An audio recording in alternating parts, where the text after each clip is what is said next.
Rabotai, Be'ez Hashem, Mincha is going to be 6:50. Please be on time. The learning today is sponsored Leilui Nishmat Michael ben Liza, sponsored by Boris Abramov, and Leilui Nishmat Yaakov ben Malka, sponsored by Immanuel Shimanov. Gam Bruchim Iyu. Discussing the halachot, I want to just take a moment to take a step back.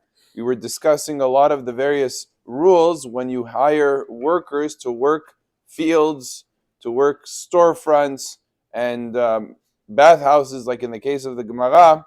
All of these cases, a person hires a goy. We said there are some ways that are permissible, like for example, if it's the community's minhag is to rent to the goy the property, and the goy pays a specific amount, and you rent the property to the goy, or if he has a share in the profits. We discussed what's mutar, what's asur, what's a question of marit ayin. This whole discussion is where there's a Jewish owner and he's employing a goy. That's when we're discussing, well, the goy is a shaliach, he's doing it for him on Shabbat, he's not doing it for him, he's doing it for himself. But if the Jewish owner wants to employ a Jew in all of those same circumstances that say we permitted by a goy, it would be asur to hire a Jew, even if it's in a fashion where the other Jew that he's hiring, of course, is not keeping Shabbat, and he has a stake in the profits. So in a goy, it would be mutar for. However, a Jew, obviously, it's asur for him. But you're saying, well, I know it's asur for him, but I'm not the one telling him to do it. I keep Shabbat, I keep it. He could decide if he wants to violate or if he doesn't. That's up to him. I'm not involved in that. I'm not commanding him to do that. Even still, it would be asur to arrange a system where you end up having then your property and your facility, the Jewish person working on Shabbat and doing it.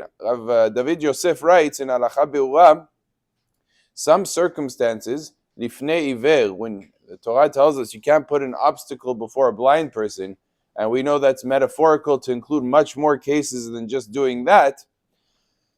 So some circumstances, if you don't give him that job, or if you don't give him that opportunity, he'll find it somewhere else.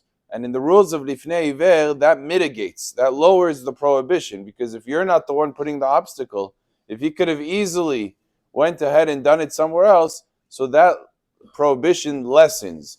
David Yosef says, even still, the language he uses, shomer nafsho yirhak mizeh. A person should not ethically and halachically hire a Jewish person that he knows is going to end up with his property and his store and with his everything, he's going to end up being mechalel Shabbat.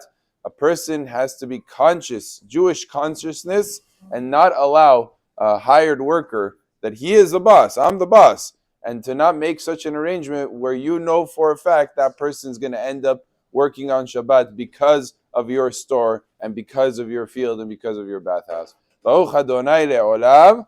Amen.